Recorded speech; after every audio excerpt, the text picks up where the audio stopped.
Pesugihan darah perawan.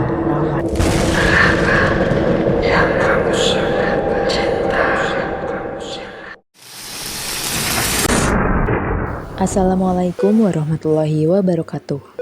Kembali lagi bersama channel Suara Kala. Sebelum kita mulai ceritanya, jangan lupa untuk tekan tombol like, subscribe, serta lonceng notifikasinya agar tidak ketinggalan cerita lainnya dari channel ini. Bagi teman-teman yang ingin membaca langsung ceritanya, bisa langsung mampir ke akun Twitter atau X di @nitrasandekala.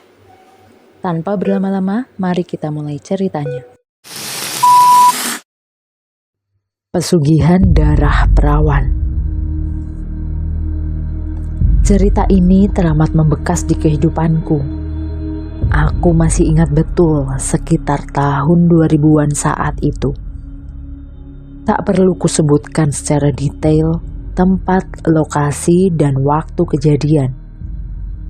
Aku hanya berharap semua ini dapat menjadi pembelajaran untuk semuanya. Bahwasanya manusia itu jauh bisa lebih kejam daripada predator pemangsa. Aku mengenal Mas Adi atau Mulyadi semenjak duduk di bangku SMA.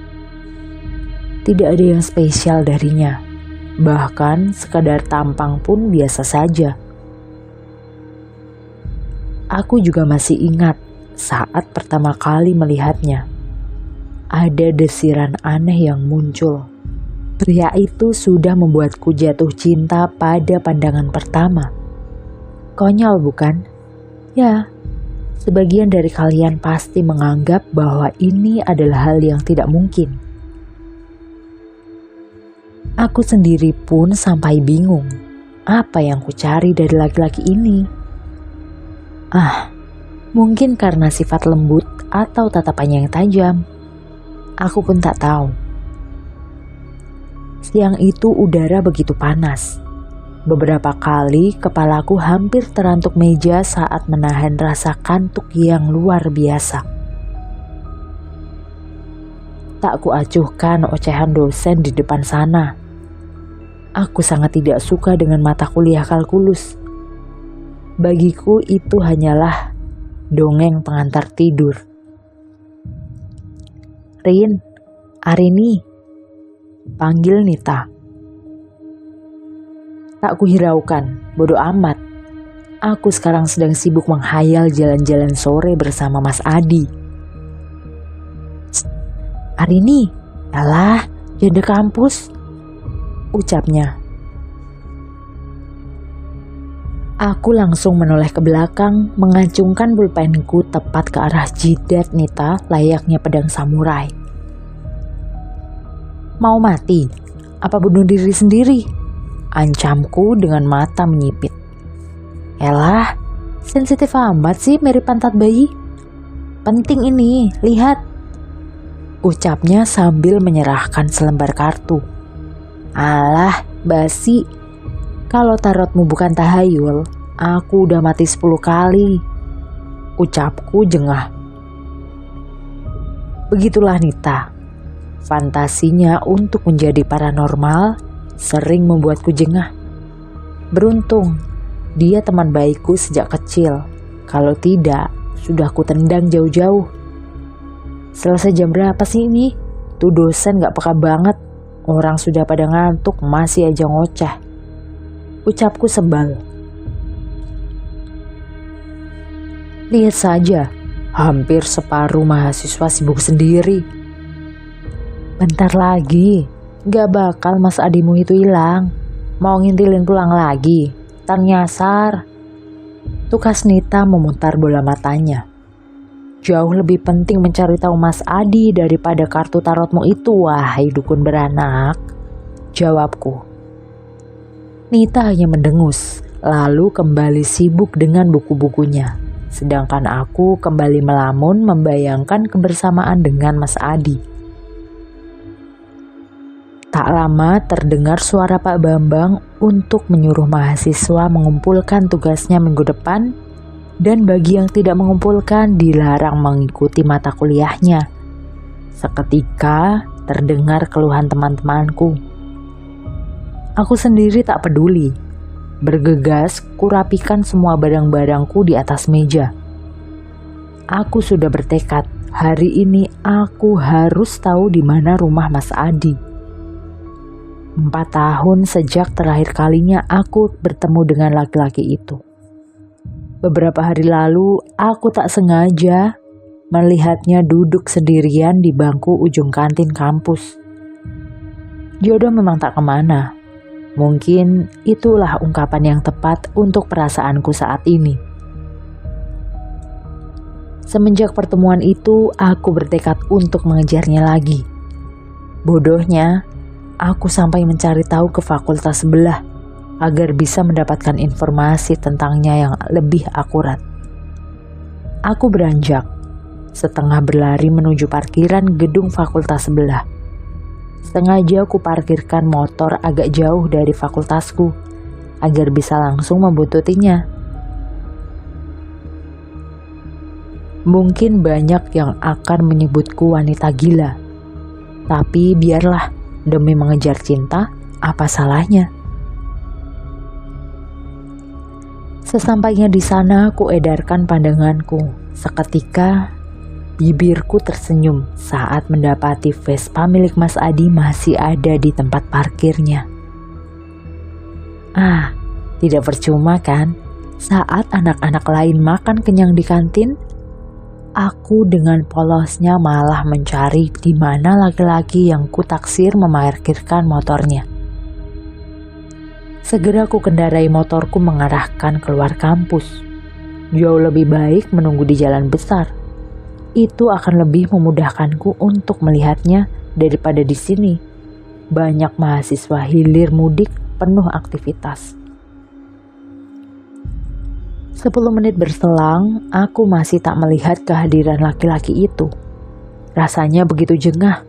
Berkali-kali kulihat jam di tanganku dengan gusar. Hingga beberapa saat kemudian, kulihat dari kejauhan orang yang selama ini kunantikan. Mas Adi dengan motor Vespanya bergerak perlahan menuju arahku. "Kena kamu, Mas," ucapku kegirangan. Segera ku hidupkan motor, kemudian ku pacu kendaraanku untuk membuntutinya dari jarak aman agar dia tidak bisa melihat keberadaanku. Aku tak menyangka jarak rumah Mas Adi ke kampus sangat jauh. Bahkan aku sempat bingung ketika laki-laki itu berbelok arah ke arah jalan yang tak beraspal. Aku bimbang. Apa sebaiknya aku urungkan niatku untuk tahu rumah Mas Adi? Jujur saja aku tak punya niat buruk. Hanya berpikir jika tahu rumahnya, itu akan memudahkanku untuk bisa lebih mengenalnya lebih jauh.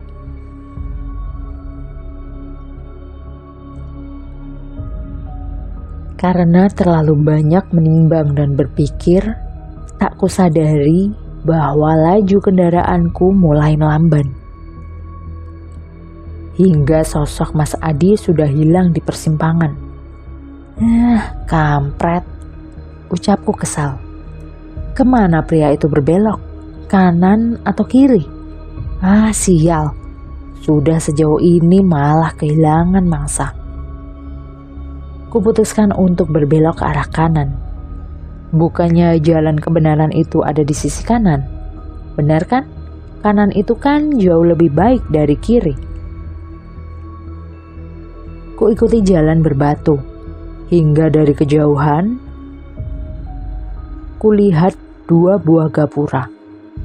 Satu berwarna cerah, satunya lagi berwarna sedikit kusam tak terawat. Namun bukan itu yang membuatku tersenyum, melainkan sebuah motor Vespa milik Mas Adi yang terparkir di depan gapura kusam itu. Ku matikan motorku.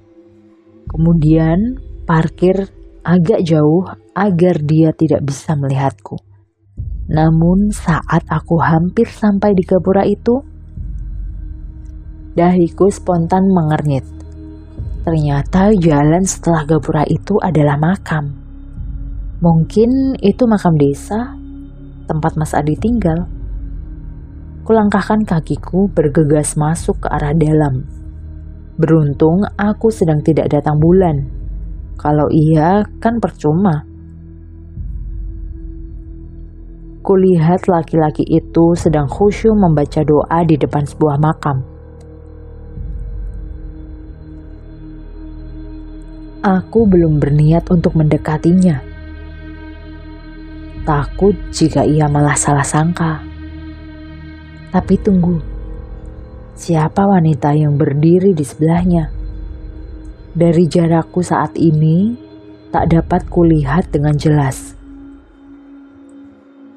Kuputuskan untuk melangkah lebih dekat. Aku bergerak sepelan mungkin agar ia tak menyadari keberadaanku. Tahu bagaimana jantungku berdetak saat itu? Jika terdengar, mungkin bisa dijadikan alunan musik untuk sebuah gamelan. Aku berdiri di balik pohon besar. Yakin sekali kalau Mas Adi tak menyadari kehadiranku.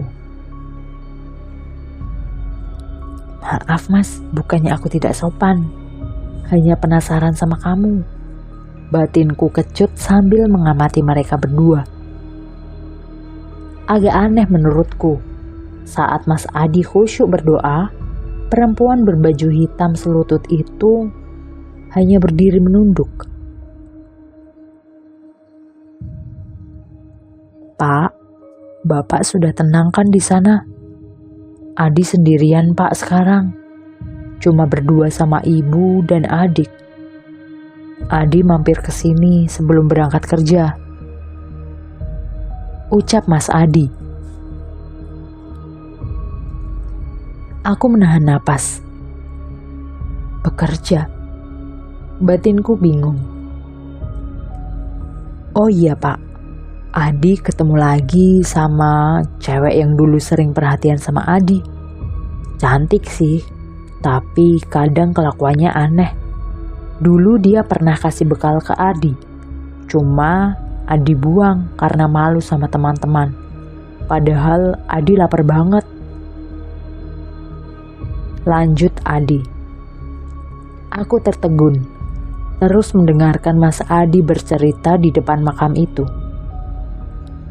Hingga tak kusadari bahwa perempuan di sisi Adi sedang mengamatiku. Segera aku bersembunyi, menelan ludah yang hambar. Apa benar wanita itu manusia?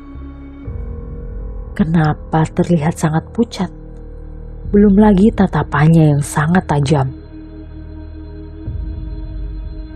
Aku mencoba mengatur napas. Kuletakkan telapak tangan di depan mulutku agar teriakanku tidak keluar. Lalu kembali melongokkan kepala. Astagfirullah, ucapku lirih. Wanita itu masih menatap ke arahku. Namun yang membuatku terkejut, tiba-tiba saja ia menghilang entah kemana. Aku segera beringsut ke balik pohon, berbarengan dengan Mas Adi yang bangkit dan mengucapkan salam kemudian melangkah pergi. Kutunggu hingga suara langkah kakinya menghilang. Baru setelah itu, aku keluar dari persembunyianku. Karena penasaran, aku melangkah ke area makam yang tadi Mas Adi kunjungi. Hartanto. Ucapku lirih membaca nama yang ada di nisan itu. Tanggal kematiannya pun belum begitu lama. Tiba-tiba muncul perasaan aneh. Seolah ada ketertarikan dengan makam tersebut. Entah apa, aku pun tak tahu. Selama ini aku tak pernah percaya dengan hal-hal seperti itu. Bahkan saat melihat wanita tadi yang tiba-tiba menghilang, aku masih berdalih bahwa itu hanyalah tipuan cahaya. Toh mana mungkin ada hantu di siang bolong seperti ini kan? Aku menggeleng, bertekad mulai dari sekarang aku akan lebih memperhatikan Mas Adi. Seandainya dia menolak pun, aku akan terus berusaha untuk memikat hatinya. Dok, kamu itu perempuan loh, jangan berlebihan, kata Nita memparodikan suara emak-emak. Tapi emak kan selalu bilang kalau kita harus membantu orang yang kesulitan. Ucapku membela diri. Emakmu, sudah Larin, jangan berlebihan. Dari ceritamu saja aku udah ngeri sendiri loh. Dan kamu tahu tarotku bilang apa? Tanya Nita serius. Persetan nih dengan tarotmu. Ini bukan soal setan, tapi kalau kamu lihat kondisi Mas Adi, pasti dia bakal terenyuh. Kataku tak terima. Aku memang terbuka dengan Nita. Tak ada satu rahasia pun yang kusembunyikan darinya. Bahkan semua aibku pun dia sudah mengetahuinya. Ya benar kalau kita mesti membantu sesama, tapi juga ada batasannya kali. Jangan sampai bantuan kita akan membuat mereka tersinggung. Ucap Nita mulai serius. Kasihan Nit, sudahlah. Kamu itu cukup bantu doa saja, oke? Pintaku. Nita menggeleng. Wes, udah. Orang kalau kasmaran memang otaknya tidak berfungsi secara normal. Ingat, jangan sampai menyesal kalau ada apa-apa ya, kata Nita sembari bergegas pergi. Aku mengangguk bersemangat. Justru dengan ucapan Nita baru saja, aku mau membuktikan kalau pilihanku ini tidaklah salah. Sejak hari itu, aku menunjukkan perhatian kepada Mas Adi secara lebih nyata. Biarlah jika ada yang menganggapku berlebihan. Toh semua ini kulakukan dengan ikhlas. Singkatnya, 3 bulan lebih aku mencoba mendekati Mas Adi. Meski penuh dengan cibiran dan cemooh, akhirnya laki-laki itu mulai membalas perhatianku. Aku mau tanya deh sama kamu, kenapa sih kok demen banget bawain aku bekal? Tanya Mas Adi suatu sore di bawah pohon pinggir lapangan kampus. Ya karena mau, salah ya emangnya? Tanyaku tanpa memandangnya. Ia menggeleng. Jangan berlebihan, kamu tidak tahu kondisiku yang sebenarnya. Ucapannya terpotong. Aku kenapa? Tanyaku penasaran. Ia kembali menggeleng. Raut wajahnya tak bisa kutebak. Aku pun mendengus kesal, mengangkat botol minum, kemudian meneguk isinya. Hingga, jadi kita pacaran? Tanya Mas Adi tiba-tiba, membuatku menyemburkan air yang hampir saja masuk ke rongkongan. Maksudmu?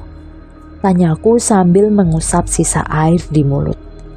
Ya, kita pacaran. Buat apa coba seperti ini? Kamu suka kan sama aku? Tanyanya gamblang. Tanpa sadar, aku mengangguk bersemangat. Namun seketika, kupalingkan kepala dan menangkupkan telapak tanganku ke wajah. Kamu kenapa? Tanya Mas Adi heran saat mendengarku terisak. Hei, Arini, kamu kenapa? Tanyanya panik mencoba melepaskan tanganku. Aku terus menggeleng, isakanku terdengar semakin keras. Bahkan beberapa orang di sekitar kami menoleh penasaran. Astagfirullah, ini anak kenapa coba? Arini sayang, kamu kenapa? Tanya Mas Adi lagi bingung. Gila, aku bisa gila. Sayang, kenapa Mas Adi secepat itu memanggilku sayang? Ya sudah kalau tidak mau diam, aku tinggal ya, ucapnya. Aku menggeleng, melepaskan tangkupan tanganku dan mengusap air mataku. Nah, gitu kan pintar. Yuk kita ke rumahku, nanti aku kenalin ke ayahku, kata Adi. Hah? Sekarang? Tanyaku kaget. Iya, ayo, nanti pulangnya aku antar, kata Mas Adi. Gemak, ucapku langsung diam membekap mulutku sendiri. Bodoh, kenapa bisa keceplosan? Mas Adi memandangku keheranan. Maka apa? Tanyanya. Makan siang, kataku cepat. Ah, gampang itu, kata Mas Adi menjawabku. Singkatnya, aku sudah berada di depan rumah Mas Adi. Ada sedikit rasa bersalah yang muncul saat melihat rumah gubuk yang hampir rubuh itu.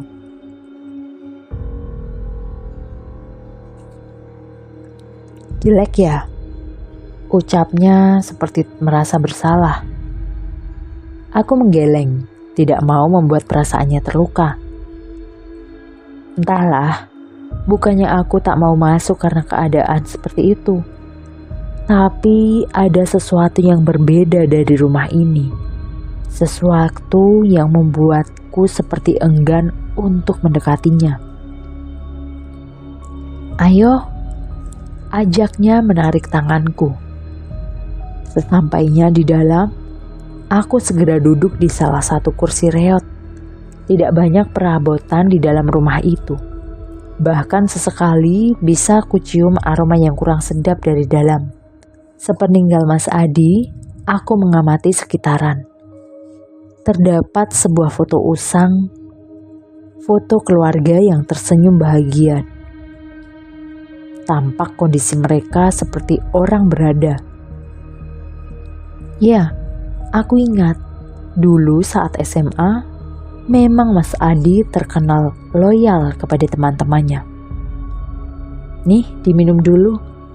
Tapi cuma air putih ya, maaf. Ucap Mas Adi sambil membawa segelas air putih untukku. Ini keluargamu? Tanyaku hati-hati. Mas Adi mengangguk. Ayah meninggal 7 bulan lalu. Jadi sekarang aku hanya tinggal sama ibu dan Salma, adik perempuanku. Jelasnya. Adik perempuan? Apa mungkin sosok perempuan yang kulihat di makam itu yang berdiri di belakang Mas Adi adalah adiknya? Maaf, jadi maksudmu mengenalkanku kepada ayah itu pergi ke makam? Ucapku pura-pura prihatin. Adi menggeleng. Gak perlu minta maaf. Bapak selalu dekat denganku. Dulu kami cukup berada. Segala yang kami mau, pasti Bapak selalu bisa membelikan. Tetapi, ucapnya berhenti. Kenapa? Gak apa-apa, kamu gak masalah pacaran sama orang miskin kayak gini? Tanyanya menyeringai. Apaan sih? Biasa aja kali. Jawabku dingin.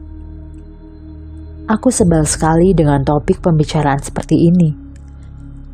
Bukankah setiap orang punya hak dan kesetaraan yang sama di depan manusia? Ibu kemana? Tanyaku mencoba mengalihkan pembicaraan. Ada di dalam, mau ketemu. Aku bilang dulu ya. Ucap Mas Adi langsung beranjak.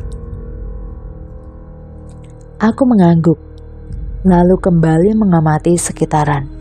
Sesaat setelah Adi masuk ke ruangan dalam, aku melihat ada sosok perempuan berjalan dari arah luar dan langsung masuk ke dalam tanpa menyapaku.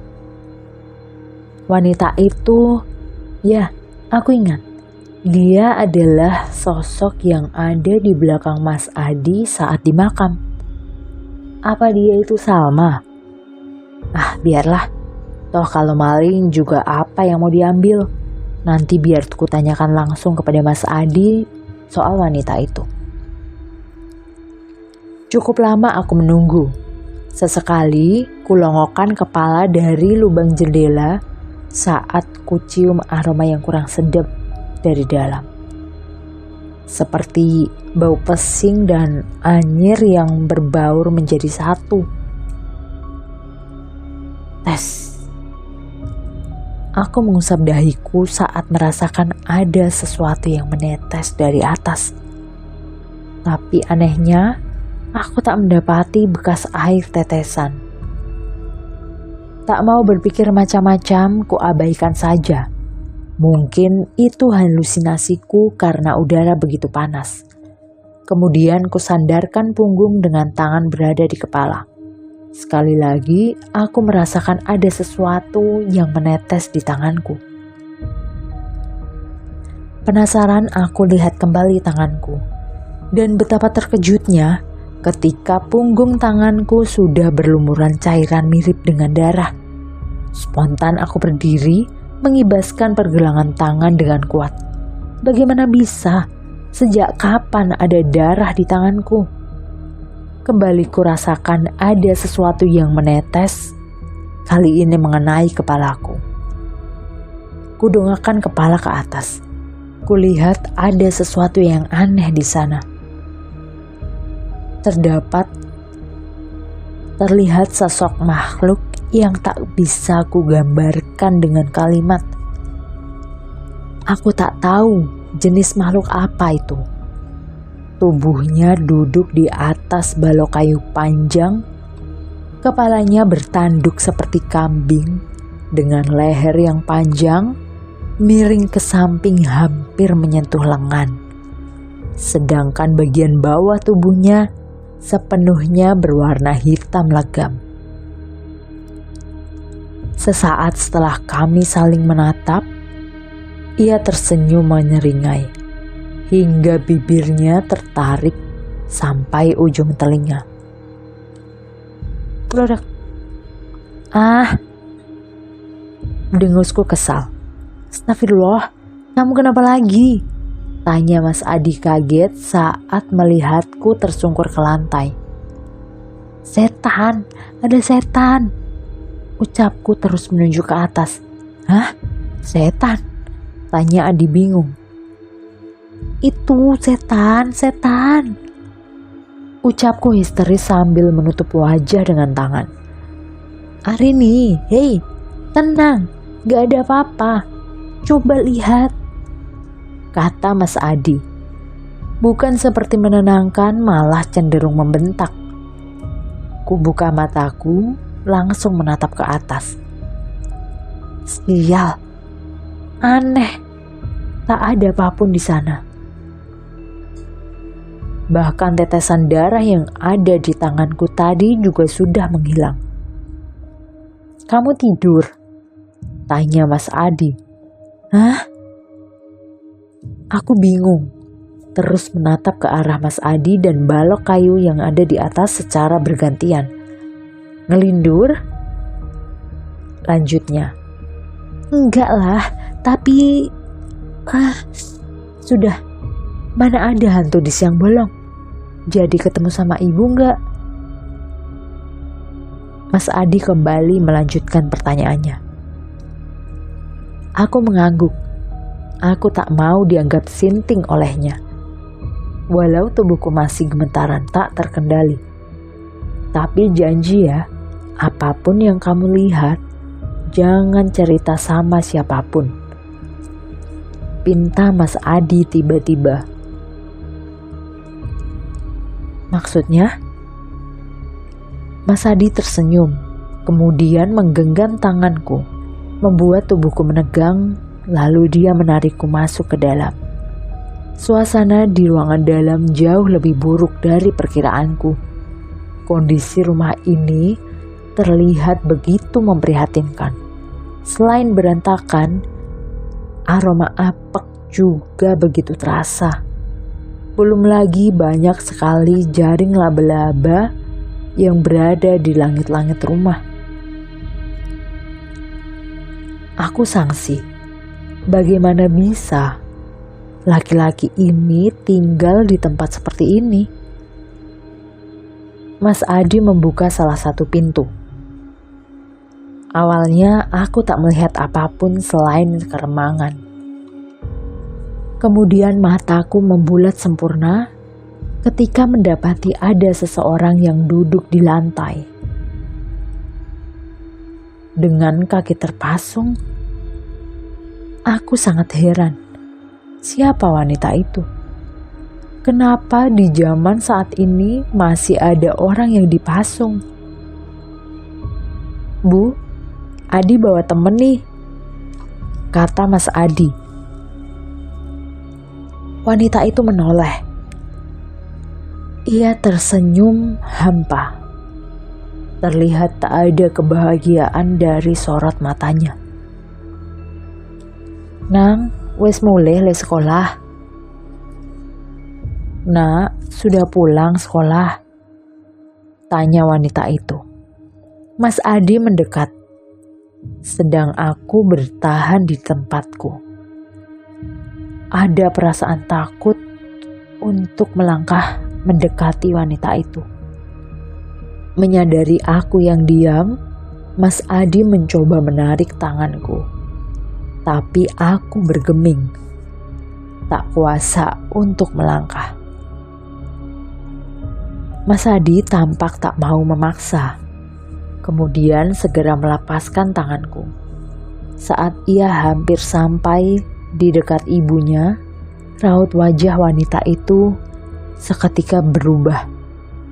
Terlihat mengerikan. Tangannya terangkat menunjuk ke arahku.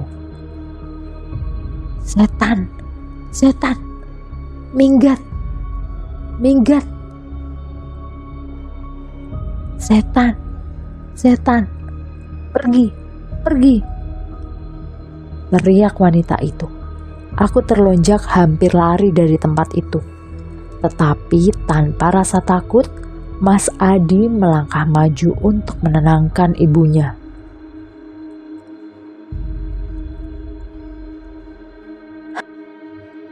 Begitulah kondisi ibu. Semenjak kematian bapak, ia depresi. Aku pun tak punya biaya untuk membawanya ke rumah sakit jiwa. Tapi aku juga tak tega kalau melihat ibu berkeliaran di luar sana. Bahkan pernah ia mencoba untuk bunuh diri, kata Mas Adi hampa. Astagfirullah, kenapa Mas Adi gak pernah cerita? Tanyaku prihatin. Aku tak tahu seberapa berat kehidupan yang sudah dijalani oleh dia. Kalau aku jadi dia, pasti sudah menyerah sejak dulu. Bukan merasa risih, justru aku semakin kagum dengan laki-laki ini. Mas Adi hanya menggeleng, tak mau menjawab pertanyaanku. Terus adikmu? Tanyaku melanjutkan. Dia di rumah paman sekarang. Daripada di sini, masa depannya nggak terjamin. Jawab Mas Adi. Hah? Di rumah paman? Lalu siapa wanita yang tadi masuk ke dalam rumah dan yang tempo hari ada di sebelah Mas Adi?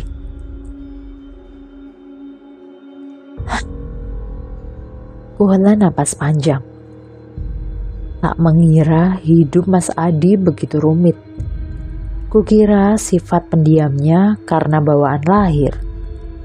Ya sudah, aku bantu urus ibu ya, ucapku tanpa berlama-lama.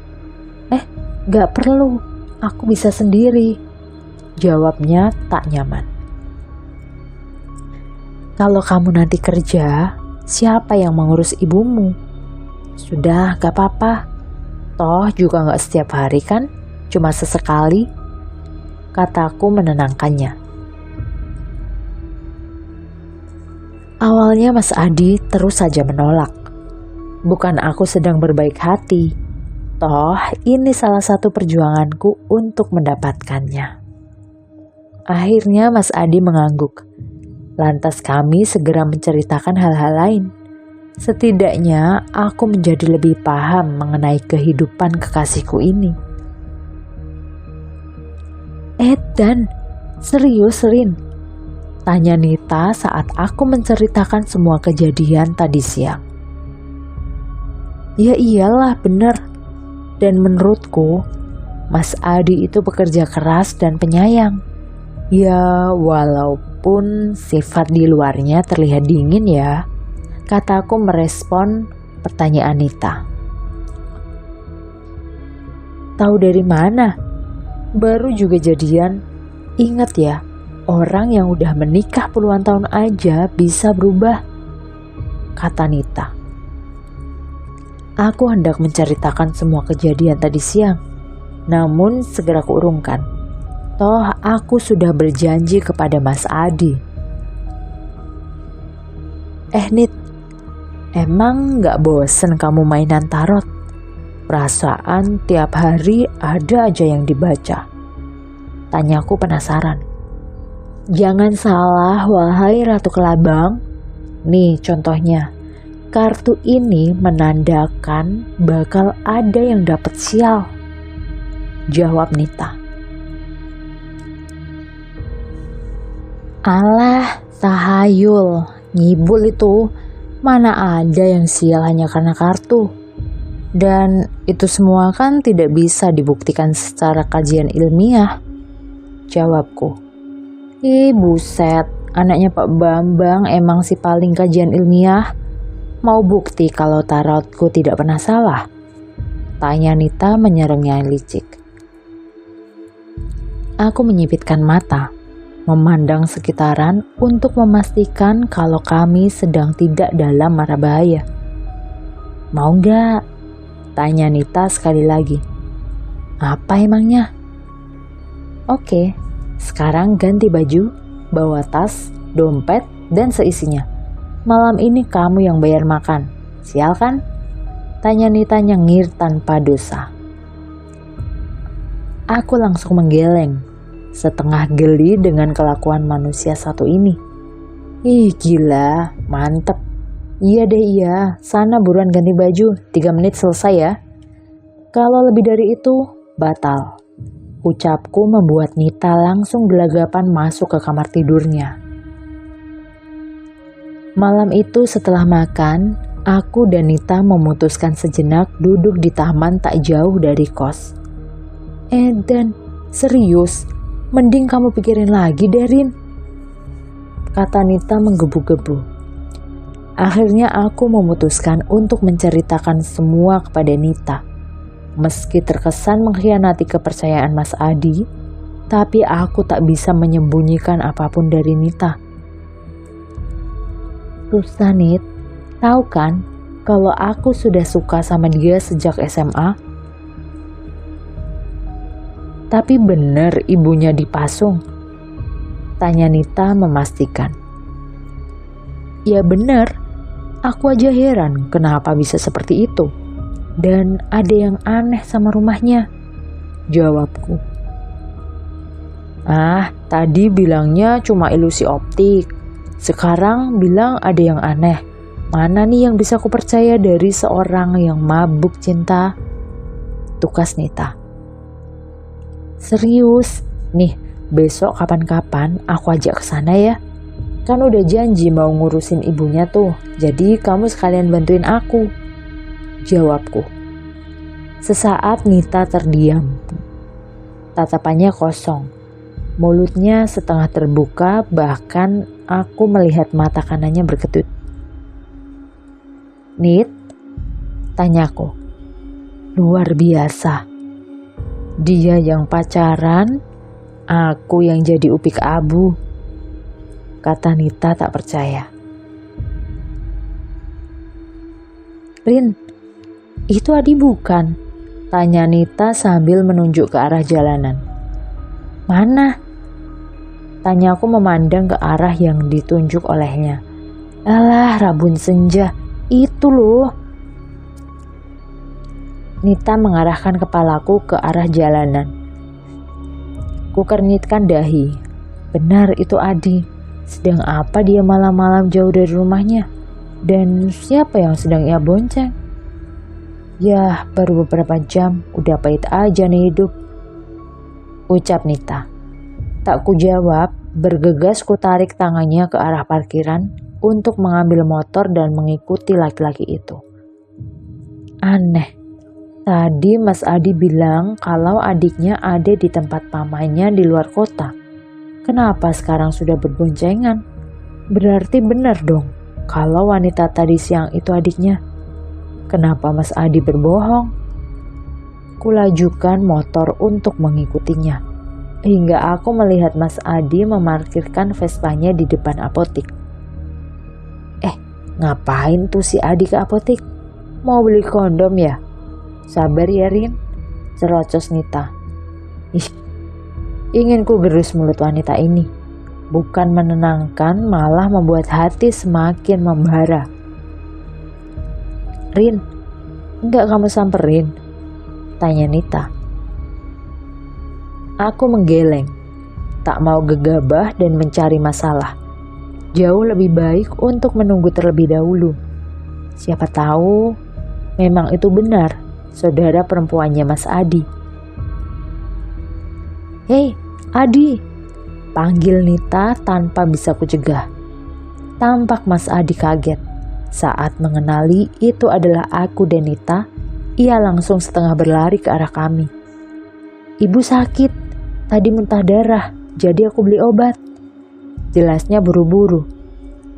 Hah? Kok bisa? Tanyaku kaget. Mas Adi menggeleng seperti orang yang benar-benar kebingungan. Ya sudah, ayo, ngapain pada diam? Ucap Nita membuyarkan lamunan kami. Bergegas kami bertiga menuju ke arah rumah Mas Adi. Gila, jalanan yang kami lewati benar-benar sepi. Apalagi harus melewati kebun tebu. Konon katanya pernah ada mayat yang dibuang di sana. Beberapa waktu kemudian kami sampai di rumah Mas Adi. Saat malam hari, kondisinya jauh lebih memprihatinkan daripada siang. Suasananya benar-benar mengerikan. Jauh dari rumah tetangga, kanan kirinya masih banyak pohon, dan yang paling parah, rumah itu terlihat sangat gelap. Cahayanya hanya bersumber dari nyala api lilin yang terlihat dari luar. Di, kok rumahmu gelap? Tanya Nita bergidik. Maaf ya, belum bisa bayar listrik, udah 3 bulan ini. Jawabnya malu. Aku langsung menyikut Nita keras. Besok bayar, pakai uangku dulu, jangan komplain. Ayo, katanya mau ngasih ibu obat. Kataku segera. Mas Adi mengangguk. Ia segera maju mendahului kami. Namun aku merasa ada yang aneh. Ada sesuatu yang terasa kurang. Nit, tanyaku lirih. Kenapa? Jawabnya ikut berbisik. Perempuan yang dibonceng Mas Adi tadi kemana? Tanyaku. Ketinggalan? Serius ketinggalan? Ucap Nita. Kalau takut gak apa-apa, tunggu di sini aja. Setelah selesai ngurus ibu, aku antar kalian pulang. Kata Mas Adi tiba-tiba. Aku menggeleng, bergegas melangkah mengikuti Mas Adi yang sudah masuk ke dalam rumah. Sedangkan Nita terus mengekor di belakangku. Rin, serius ini rumah Adi? Tanya Nita berbisik. Risik, ucapku sambil menyikut lengan Nita lagi.